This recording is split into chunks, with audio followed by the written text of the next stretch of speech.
Ya, kalau kalian klik video ini artinya kalian kepo kan sama DJI Osmo Pocket 2 yang baru aja beberapa jam lalu itu diumumin di kanal resmi YouTube-nya si DJI. Nah, karena barangnya ini masih goib alias belum bisa gue pegang, tapi beberapa speknya itu wajib banget gue bahas. Dan ya mungkin dari kalian ada yang ada yang kepo juga kan, upgrade-nya tuh apa aja dari yang versi pertama gitu. Makanya gue bahas spek-speknya dulu ya sebelum gue review barangnya nanti gitu ya.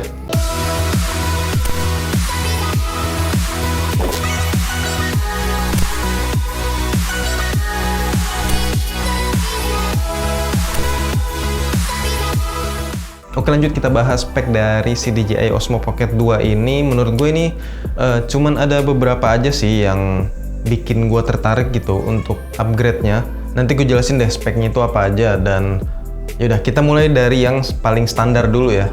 Oke, kalau untuk tampilannya si DJI Osmo Pocket 2 ini emang nggak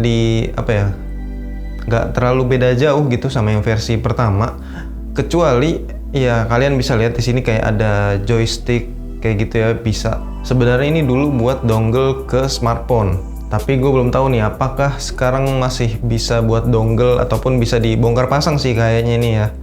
Masih bisa dibuka pasang, mungkin masih bisa juga buat dongle ke smartphone kayak gitu, atau mungkin pakai wifi ataupun bluetooth ya. Tapi ini masih menurut perkiraan gue aja ya setelah melihat video resminya dari DJI tersebut. Dan untuk layar dan lain sebagainya ini kayaknya sih masih sama ya, ukurannya ataupun speknya gitu masih sama kayak yang versi sebelumnya. Dan kemungkinan kalau kita lihat dari video tersebut, ukurannya ini lebih kecil dari versi sebelumnya karena mereka menyinggung kata small gitu ya di videonya. Jadi ya perkiraan gue sih emang ukurannya lebih compact dari versi sebelumnya. Oke, selain itu DJI Osmo Pocket ini bisa ngerekam 4K 60 fps yang dimana menurut gue ya udah hal wajar ya untuk resolusi 4K 60 fps di zaman sekarang ini. Bukan hal yang baru lagi gitu sebenarnya ya. Jadi gue nggak terlalu notice itu, tapi ya intinya bagus lah kalau udah bisa 4K 60 fps gitu. Ya kali masih Full HD gitu ya, nggak mungkin lah. Nah, selanjutnya untuk audio ini udah bisa stereo. Dia ada kayak 3 lubang kayak gini di kiri kanan dan depannya gitu ya. Kayak di video ini kalian bisa lihat. Kalau sebelumnya itu menurut gue masih mono ya kalau nggak salah. Kalau gue salah ya silakan dikoreksi. Dan sekarang itu udah bisa stereo. Terus nantinya juga bakal ada mikrofon tambahan wireless. Dan ini menurut gue dijualnya itu kepisah ya, nggak jadi satu pembelian sama si DJI Osmo Pocket 2-nya. Tapi ya penting juga sih menurut gue ini buat ke-vlog ataupun ya bikin-bikin video gitu lah ya ini, karena ini juga udah wireless gitu. Jadi ya bisa kita lihat nanti dari harganya apakah wajib buat dibeli atau enggak gitu. Terus juga katanya ada beberapa mode shot sinematik kayak misalnya time lapse dan lain sebagainya ya. Terus bisa slow mo juga 8 kali. Kalau sebelumnya itu kalau nggak salah cuma 4 kali kayaknya dah. Ya cuma 4 kali. Dan di DJI Osmo Pocket 2 ini dia udah bisa 8 kali slow mo. Jadi hasilnya itu jadi lebih lambat ya. Dan yang barunya lagi dia udah nyediain casing underwater yang dimana di versi sebelumnya itu nggak ada kayaknya sih. Dan mungkin juga ini bakalan dijual kepisah ya sama si DJI Osmo Pocket 2-nya. Biasanya sih gitu ya kalau casing-casing ataupun aksesoris lainnya. Nah, ternyata bisa buat ngezoom juga. Kalian bisa lihat di sini dia ngezoomnya pakai joystick dan ngezoomnya itu bisa sampai 4 kali zoom. Dan harapan gua semoga aja ngezoomnya ini nggak nge-lag pas lagi ngezoom gitu ngedeketnya, dia smooth gitu ya, semoga aja. Dan juga hasilnya ini nggak pecah ketika di zoom, itu sih harapan gua. Nah, untuk sensornya ini juga baru, dia lebih besar.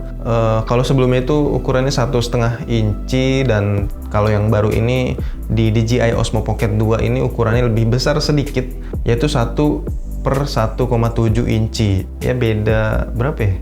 Ya kalian hitung sendiri lah. Ya walaupun bedanya cuma sedikit, tapi di ranah sensor itu sangat berarti banget ya. Jadi kalau untuk ukuran sensor ya itu sangat berpengaruh banget, walaupun ya sekecil apapun itu perbedaannya ya bakal ngaruh ke hasil gambarnya gitu. Dan FOV atau field of view-nya juga lebih lebar atau lebih wide jadinya ya. Dan mereka juga nyinggung katanya ada pilihan 64 megapikselnya, dan ini yang bikin gue penasaran kedua. Gimana soal hasil gambarnya, apakah benar-benar 64 megapiksel atau enggak gitu ya. Jadi ya patut kita tunggu lah sama-sama. Dan kalau untuk gimbalnya sih masih sama ya, pakai yang 3 axis stabilizer. Oh iya, sama ini nih satu lagi ada active trackingnya. Jadi ini dia bisa nge-trackin ke wajah kalian, nanti gimbalnya ini bakal ngikutin kayak gitu. Dan ini sih ngaktifinnya kayaknya ya dari smartphone ya. Dan menurut gue ini salah satu fitur yang sangat penting juga ya buat bikin video gitu.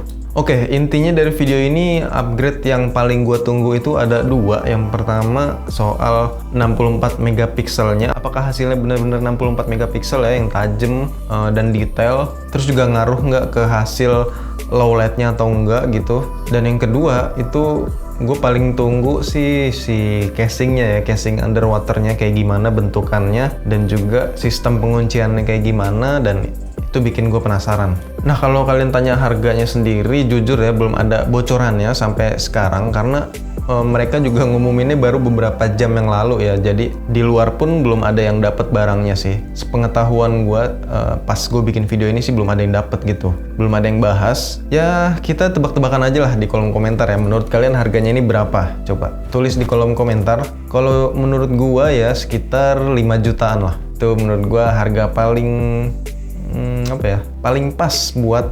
seonggok kamera handheld gimbal di zaman sekarang dengan fitur yang menurut gue lumayan bagus. Jadi kalian tulis aja coba pendapat kalian di kolom komentar, gimana harganya ataupun speknya gitu ya.